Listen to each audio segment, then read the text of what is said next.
Today we're going to make ice text.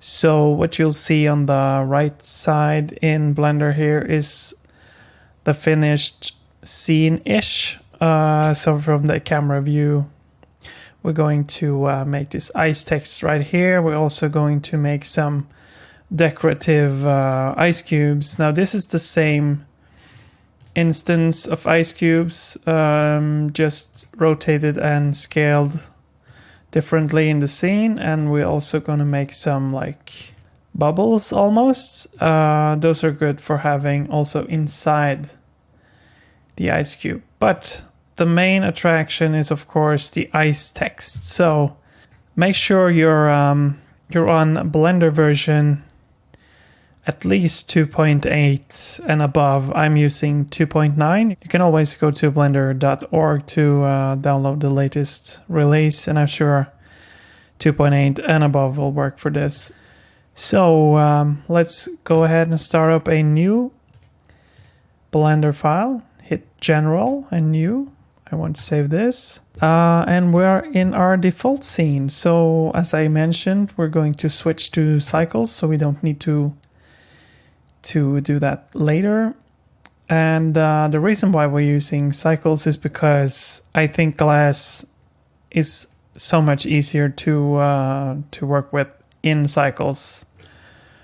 Yes, you have the rendering times. That's something that you have to consider, but the result, I think, is much easier to achieve with ice and glass when using cycles render engine. So switch to cycles, and if you have a computer with a dedicated GPU, you can always go to GPU compute. So if this says supported, you can always go to edit preferences, and you can go to what says system here, and it's probably standing like this, and you have to hit CUDA, and then you'll see your graphics card enabled. When you click the CUDA button, you can just go to save preferences and exit out of that window. So in the left corner here, you can see my key inputs. So please pay attention to those if you missed any button clicks. We're starting off this tutorial by deleting the default cube, and we're going to hit Shift A, and we're going to add our text.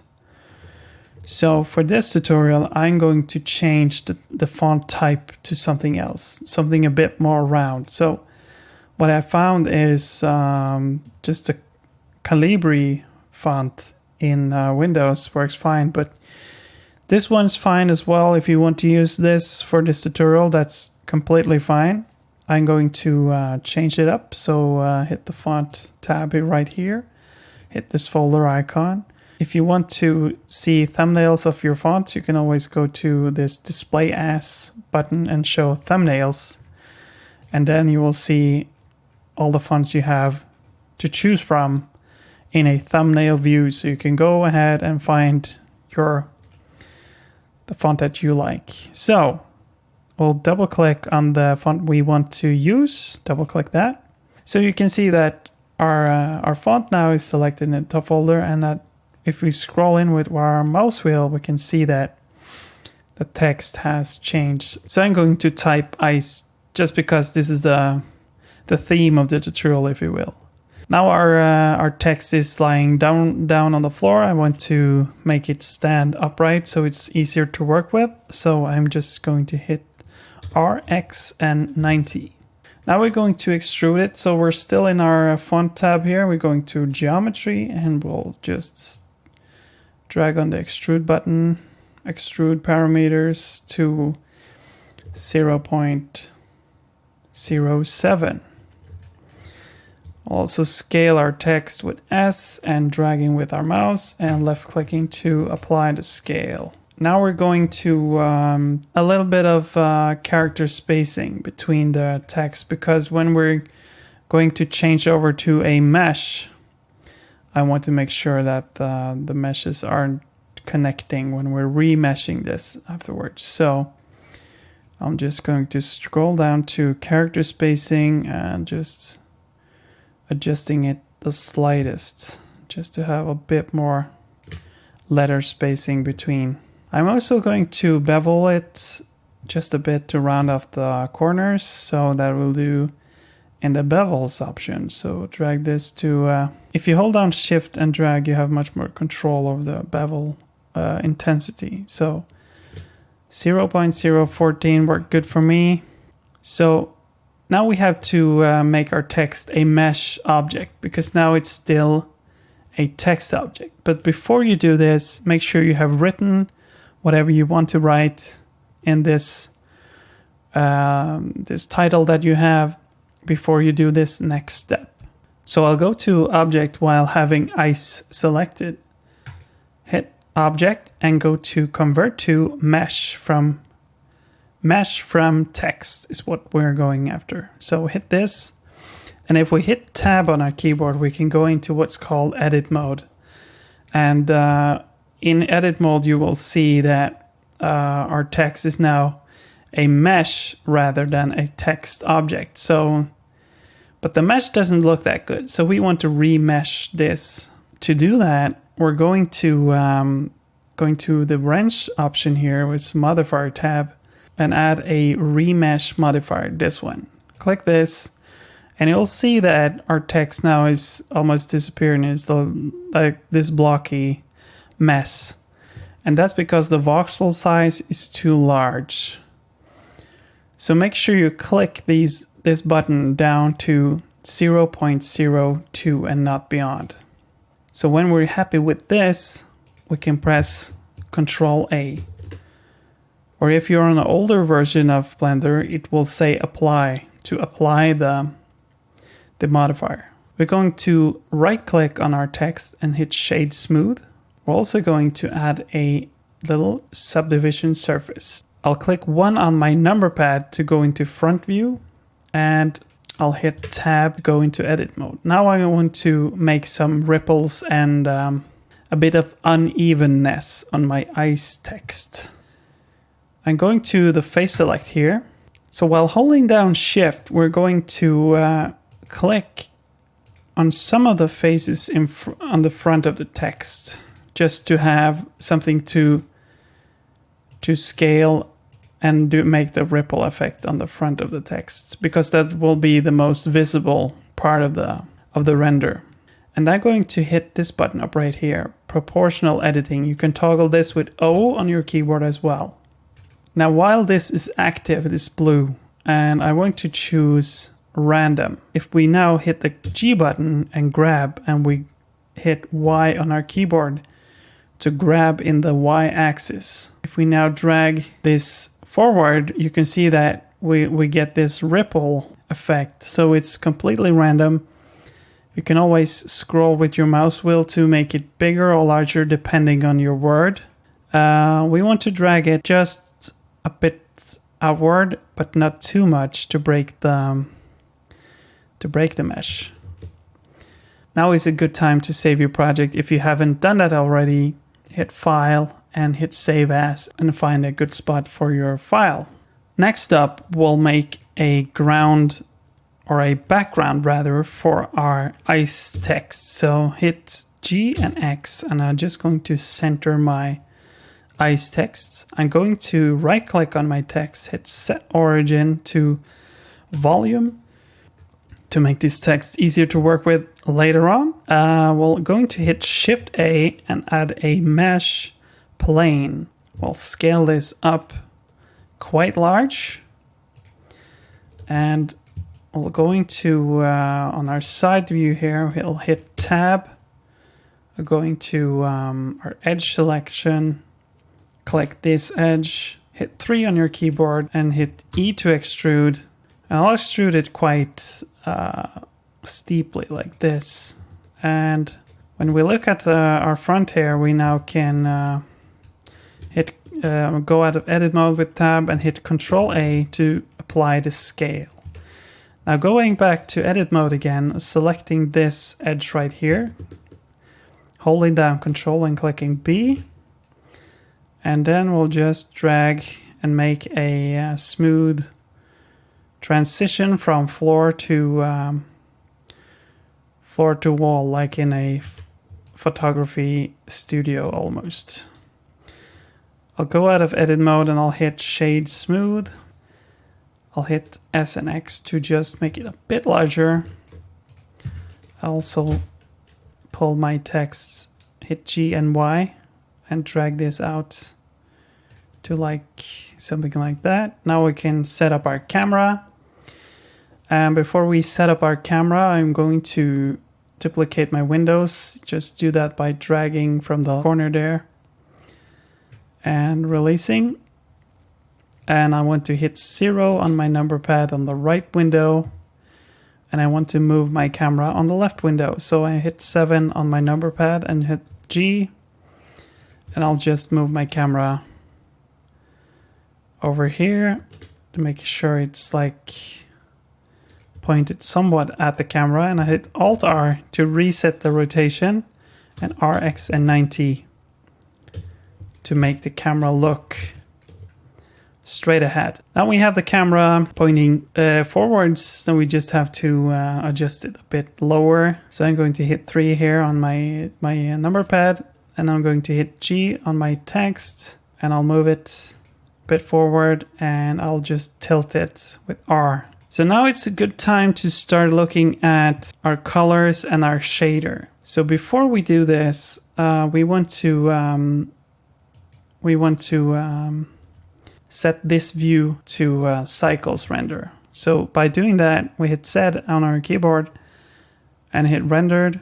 And to render just the frame on the camera, we'll hit Control B and click and drag. Your PC will only render what's inside this window right here. But it's quite dark. Just gonna hit Shift A again. And we're going to add a plane that will work as our light. So while having this plane selected, and just scale it quite large, and we'll add a emission shader to it. So in the shader tab here, hit new, go to principled BSDF and hit emission. So I'm going to change the strength to 5, and we'll just hit 1 on our number pad on the left side, and then going to rotate our little light here to have this shine on the side. We'll also duplicate our light to do the same on the other side. Hit 7 on our keyboard, and we'll just rotate with R this lamp right here to make it hit more or less straight on to our text here. So next up, we're going to add some ice to our text. So while having the ice selected, we'll hit new, and in the surface menu here, we're going to change to gloss. I found that semi-realistic looking ice comes with an IOR, or an index of refraction, of 1950. I'll also increase the roughness down to something pleasing looking. I'm also going to change the background to a bluish color to make it more cool looking. So select the infinity backdrop here and hit new.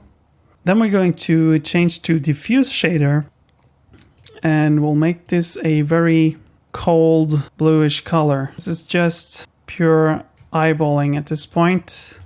Next up, we'll play around with the lighting a bit more. So I want to maybe duplicate this light on the right side here. So I just hitting 7 and going to the top view and hit Shift D, and I'll duplicate this lamp here, make it shine a bit more on the background, just to lighten up the background a bit. Right now our scene is very empty, so I want to put some more interesting elements into my scene. To do that, I'm going to first make a ice cube that we can put around our ice text. So hit Shift A, add a cube. Now it's more or less the same principle as we did with the ice text, but this time we already have the mesh. So we'll hit G and Z on our keyboard just to pull our ice cube a bit more upwards. Hit the delete key on your number pad to zoom into the ice cube to make it easier to work with. I'm going to hit tab and going to edge, hit subdivide, and up comes our little window with subdivision. And we'll just click this to a value of 7. And we'll click outside. Now we applied the subdivision. And we're going to add some a subdivision surface as well on top of this ice cube. So going to our wrench icon here, going to add modifier and going to subdivision surface. Now our ice cube is a bit more rounded out in the corners. I'm going to hit 2 in the levels on the viewport. Also, and hit tab, going to shade smooth. I'm going to hit tab again to go into edit mode. And now I'm going to start to model a bit to make this look more or less like an ice cube. So we'll have the random set on still, but we're just going to take one face at a time and do it very carefully. So as of before, we hit G and Y, and we'll just drag in to make some bumps in our ice cube. Now I'm just going over and hitting G and just dragging my mouse ever so slightly. Left click, G, and I'll make sure we do this at the bottom as well. Okay. I'm also going to proportional editing again.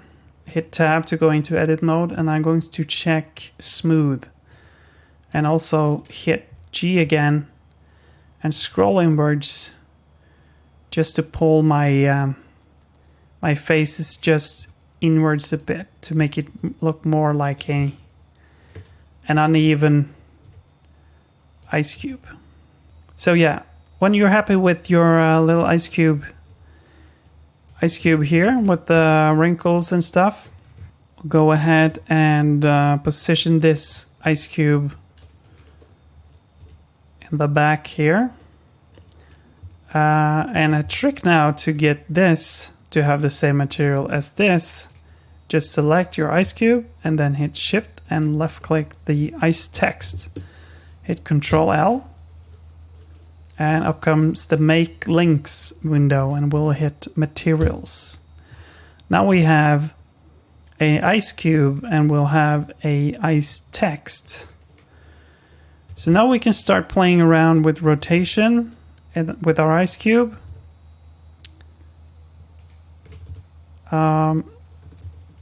And I won't make it that big because I want this to be like in decoration objects, because our ice text is like the star of the show. So I'm just pulling it backwards, hitting R to rotate, and I'll do the same and I'll duplicate it, Shift D, R to rotate. And while I have my mouse on the right side here, I can move this ice cube upwards, and we'll keep working from this side. I'll hit S to scale it down just a bit. I'll hit Shift D again, scale it upwards. I hit R 2 times to rotate my ice cube in any direction. If you only hit R once, it will only rotate on the axis that you're looking from. So RR and release. S to scale. You can go back to the left view here. We're looking at from the top. Hit Shift D again. I'll put one way in the back here. We could use some depth of field for this to make it look more like the ice was in front and the cubes were in the back, but for this tutorial we're just going to keep it a bit simpler. So I'm going to hit Shift D, and I'm going to pull one of the ice cubes in front of our text just to make the depth a bit more realistic. So maybe I'll put this ice cube right here in front of our E there. Something like that. And we'll make one more duplicate ice cube. Hit Shift D, and we'll put this in front of our text right in the corner with our on our camera. So I'm working on the left side and I'm looking on the right side. So right now you can see this gray-ish reflection in our ice cube. Because it has a high reflective surface, a good thing to do here is to either use an HDRI or just use something that's built into Blender. And we're just going to our world tab, and what I found is that if you use a wave texture, you'll get a much brighter and much more vibrant result than using just the default background color. So you can start fooling around with the scale. It will take some time to update each change, but I think for our ice look here, I think the wave texture does a good job. We'll decrease the scale just to make it a bit less pronounced. I can see that my ice cube here, while it's outside of the boundary of our floor, is reflecting only the wave texture. So I want to increase my floor space here as well. So I'm just going to hit Tab, going to our edge selection here. Select the edge, hit G, and we'll hit O to go out of proportional editing. Make sure this is off, not this state, but this state. Hit G and Y and just drag this out.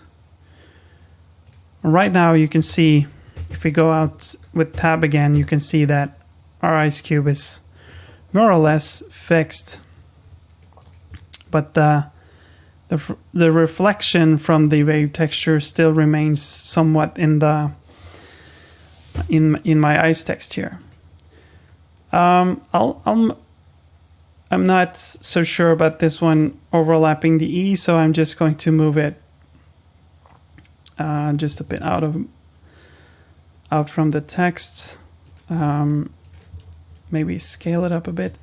You'll have to adjust this accordingly to your scene to make it look the best for you and for your scene. Next up, we'll add some bubbles. Shift A, add a UV sphere, and I'm just going to, as I did earlier, left click on the ice text, hit Control L, materials, right click on your sphere here and shade smooth so it won't be a a disco ball. Now we have our little bubble here, and we can just work with this on the right side here. So hit G to grab it and make it so it's a bit taller and not going through the floor. This one I will just Shift D, scale with S, and just repeat the process. Shift D and scale with S and release. This is our scene. It's I think it's almost finished. One thing left to do is to make this ice text pop out just a bit more. So to make it even more shiny, you can always put a lamp directly in front of your ice text. But to make it not visible to the camera, we're going to do a little trick.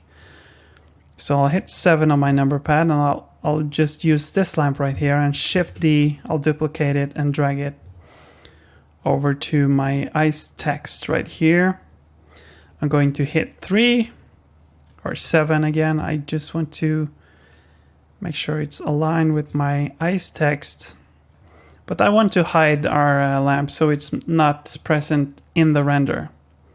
So while having this light selected, going to our little objects tab here, going to visibility, and on ray visibility, hit camera. Now you can see that we still have this light here, and we can move it up and down. So now we do the fun part, which is to render out our beautiful ice text image. And we'll just go into our little output properties. So right here you can change your resolution. I'm just going to keep it at 1080 for now. We're going to render properties in sampling. We're going to just leave it as is. We can always add some denoising with the denoising NLM denoising down to performance. Now this is a crucial thing when rendering with cycles. So in this case, I have a GPU that's quite capable, a 1080 Ti. So I'm going to hit my tile size, scale that up to 512 times 512. But if you have a lower GPU, lower end GPU, maybe something smaller will work. But for this image and this kind of not that very complex scene, I think you can go ahead and try at least 256 for a lower end card. If you're on a CPU rather, the story is quite different. I would recommend you just using the default tile size if you're on a CPU and on a Mac, for instance. Right now, it's just one thing to do is then hit F12. Make sure you hit Control S to save your project if you haven't done that, and hit F12 to render. Now we can see that Blender start working and it's rendering one tile at a time. It's also denoising every rendered tile here. And that's our render. It took 25 seconds to render out, and I think the result looks quite cool. So to save your image, just going to Image and hit Save As, change your file format, and just find a spot in your PC to save it and hit Save As Image. So that's it for this tutorial. I hope you enjoyed doing this with me. Please subscribe if you like what you saw, and please leave a comment if you have any questions. If anything have been unclear, I'll try to answer them in the comment section to help you out. If you missed anything or if you have any questions, I would love to answer them. So thank you for watching, and I'll see you in the next tutorial video.